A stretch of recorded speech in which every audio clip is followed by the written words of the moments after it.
बोलिएगा। नहीं, आपको जो करना है वो करते रहिए जाइए। जो करना है करते रहिए। इतना बढ़िया का बतिया रहे हैं भाई। काहे नहीं? ये आपका कौन हक यहाँ है? आप कहाँ चीज है कि यहाँ हक है? हमारा हक आप हम प्रेस हमारा सरकारी कर्मी है कि आप खबर बना रहे हैं भाई। कुछ बना रहे हैं? हाँ, आप बताइए हमको। कुछ बताए नहीं बोलिएगा। नहीं। ठीक है, मत बोलिए। बताइए। हाँ?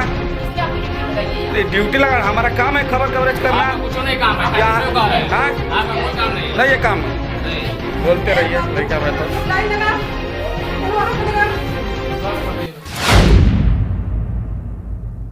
वाह मास्टर साहब वाह, गजब का ज्ञान है इनका। इन्हें तो नीतीश कुमार ने बेकार में ही बच्चों के स्कूल में शिक्षक बना रखा है। इन्हें तो कानून मंत्री बना देना चाहिए, क्योंकि साहब कानून के बड़े जानकार हैं और पत्रकार को ही कानून समझा रहे हैं। साहब का ज्ञान उनकी भाषा से साफ नजर आ रहा है। देखिए सुशासन बाबू, बिहार की शिक्षा व्यवस्था का बेड़ा गर्क करने की जिम्मेदारी आपने जिनके कंधे पर दी है, वो भी उसे बखूबी निभा रहे हैं। पहले मास्टर साहब स्कूल में हल्ला हंगामा करवाते हैं, फिर सवाल पूछने पर पत्रकार को ही कानून समझाने लगते हैं। साथ ही कोरोना गाइडलाइन की जमकर धज्जियां उड़वा रहे हैं। जमीन पर गोला तो बनवाया है, लेकिन वो भी सिर्फ दिखावे का है। और साहब स्कूल में बच्चों की भीड़ इकट्ठा करवाते हुए नजर आ रहे हैं। न चेहरे पर मास्क है, न कोरोना का डर और न ही बच्चों की परवाह। साथ ही साहब का ज्ञान तो पूछिए ही मत। मास्टर साहब कुर्सी का रौब पत्रकार पर झाड़ रहे हैं और खुद कानून की खुलेआम धज्जियां उड़ा रहे हैं और पत्रकार से इतनी नरमी से बात कर रहे हैं कि इन्हें इतना अच्छा स्वभाव रखने के लिए अवार्ड मिलना चाहिए। अब जरा पूरा मामला भी समझ लीजिए। दरअसल पूरा मामला कैमूर जिले के मोहनिया प्रखंड के अबरपुरा गांव स्थित उत्क्रमित मध्य विद्यालय का है, जहां राशन नहीं मिलने के कारण बच्चों के अभिभावक हंगामा कर रहे थे, क्योंकि कोरोना काल में स्कूल बंद होने के कारण मिड डे मील वाला राशन इस्तेमाल नहीं हो पा रहा है। तो सरकारी तौर पर बच्चों को चावल देने का निर्णय लिया गया, जिसमें भी मिड डे मील जैसा ही घोटाला है, जिसको लेकर अभिभावक ने हंगामा किया। हंगामे की खबर जब स्थानीय पत्रकार को लगी तो वो उसे कवर करने स्कूल पहुंचे, जहां अभिभावक ने शिक्षक पर चावल नहीं देने का आरोप लगाया था। जिसके बाद पत्रकार मास्टर साहब से उनका पक्ष जानने गया। फिर क्या था, मास्टर साहब पत्रकार पर ही आग बबूला हो गए और सारी शिक्षा पर पानी ही फेर दिया और बता दिया कि ऐसी भाषा का प्रयोग करने वाला शिक्षक बच्चों को भला क्या पढ़ाते होंगे। जरा आप खुद ही सुन लीजिए मास्टर साहब का पूरा ज्ञान। आप जो कर रहे हैं करिए, हम नहीं बोलेंगे कुछ। चलो वहाँ खड़े हो लाइन में। नहीं बोलिएगा। नहीं, आपको जो करना है वो करते रहिए जाइए। जो करना है करते रहिए। हाँ। इतना बढ़िया का बतिया रहे हैं भाई। तो काहे नहीं? हम्म? ये आपका कौन हक यहाँ है? आप कहाँ चीज है कि यहाँ हक आपका है? हमारा हक आप हम प्रेस हमारा सरकारी कर्मी है कि आप खींचिएगा? हाँ? सरकारी कर्मी है। खबर बना रहे हैं भाई। खबर कुछ बना रहे हैं? हाँ, आप बताइए हमको। कुछ बताएं। नहीं बोलिएगा। नहीं। ठीक है, मत बोलिए। ये बताइए। आप नहीं आ सकते। हाँ? किसने आपकी ड्यूटी लगाई है यहाँ? नहीं, ड्यूटी लगा, हमारा काम है खबर कवरेज करना। आपका कुछ नहीं काम है। यहाँ हाँ? आपका कोई काम नहीं है। नहीं, ये काम नहीं। बोलते रहिए। नहीं क्या मैं तो लाइन लगा। हंगामा यह बात है कि हमारे लड़की का राशन नहीं मिलेला। आखिर का है कहत हुआ कि मतलब कि तो अपने लड़की का प्राइवेट में करे, प्राइवेट में ओकर नामे नहीं के। हमारे लड़की ट्यूशन पढ़े ले, ट्यूशन पढ़े ले। आई लोग ये धंधा हमेशा कि कभी हमारे लड़की के राशन देवेला नहीं। कितना साल से? ई जो 1 से लेकर 5 तक 6 तक पढ़ लेना से एक बारी खाली राशन देले मुझे। आखिर का है? अब काहे ओकर मतलब सरज न समझिया। नहीं पूछिए कि पहले क्यों नहीं बोली। अच्छे से। अच्छा, आपका नाम क्या है? दूसरा वर्मा। कहाँ है? अमरपुरा। अमरपुरा स्कूल में। हाँ।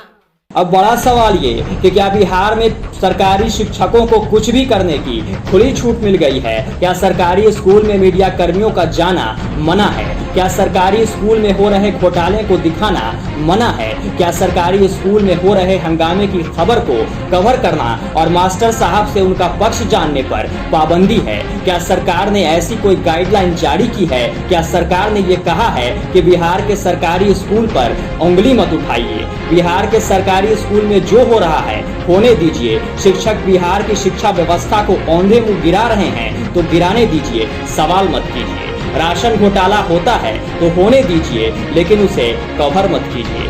बिहार के भविष्य के साथ खिलवाड़ होता है तो होने दीजिए, स्कूल के अंदर एंट्री मारने की गलती मत कीजिएगा। जो हो रहा है आंख बंद कर देखते रहिए, उसे दिखाने की जरूरत नहीं है, क्योंकि सरकारी स्कूलों में मीडिया पर बैन है ऐसा मैं नहीं कह रहा, सरकारी स्कूल में जाने पर वहाँ के शिक्षक कहते हैं। तो नीतीश बाबू, पत्रकारों को बिहार में बैन ही कर दीजिए ना, उन्हें बस एक गाइडलाइन बनाकर दे दीजिए और उसमें लिख दीजिए कि भ्रष्टाचार उजागर नहीं करना है, अपराध हो रहा है तो होने दीजिए, शराब की तस्करी हो रही है तो होने दीजिए, सरकारी राशि का बंदरबाट हो रहा है तो होने दीजिए, शिक्षा व्यवस्था बदहाल है तो रहने दीजिए, आवाज मत उठाइए, बस सरकार का गुणगान करते रहिए। तो पत्रकार भी पत्रकारिता छोड़कर आपके गुणगान में लगे रहेंगे। शायद पत्रकारिता के कॉलेजों को ही बंद करवा दीजिए, क्योंकि महंगी फीस खर्च कर जब चाटुकार ही बनना है तो फिर पत्रकारिता की पढ़ाई के दौरान उस शपथ का कोई मतलब रह ही नहीं जाता है। न बच्चे पढ़ेंगे और ना ही उन्हें अपमान सहना पड़ेगा और ना ही उनकी जान इतनी सस्ती हो। वैसे इस मामले में बड़े साहब ने कार्रवाई की बात कही है, अब देखना है कार्रवाई होती है या नहीं। मोहनिया प्रखंड के अंतर्गत एक अमरपुरा गांव है, वहाँ एक प्राथमिक विद्यालय है। वहाँ शिक्षकों द्वारा सर राशन वितरण किया जा रहा था बच्चों को, और बच्चे के अभिभावक द्वारा वहाँ हंगामा किया गया। हंगामे में जब मीडिया वहाँ पहुँचे तो वहाँ के शिक्षक संजय राम द्वारा अभद्रता व्यवहार की गई। क्या सर इस पर ऐसे लोगों पर कार्रवाई की जाएगी सर? किसके साथ अभद्रता का व्यवहार किया गया? एक स्थानीय पत्रकार के द्वारा। अच्छा, वहाँ जब हंगामा हुआ तो वहाँ मामले को जानकारी लेने की कोशिश की गई, और जानकारी लेने के बाद जब शिक्षक से बातचीत हुआ तो शिक्षक द्वारा अभद्रता व्यवहार किया गया। ठीक है, आपने बताया, इसकी हम तुरंत जांच करवाएंगे। अभी बीओ से हमने बात भी किया है, उसको जांच के लिए आदेश भी दिया है। क्या सर ऐसे लोगों पर कार्रवाई की जाएगी सर? क्यों नहीं, जो गलत करेगा उस पर कार्रवाई की जाएगी।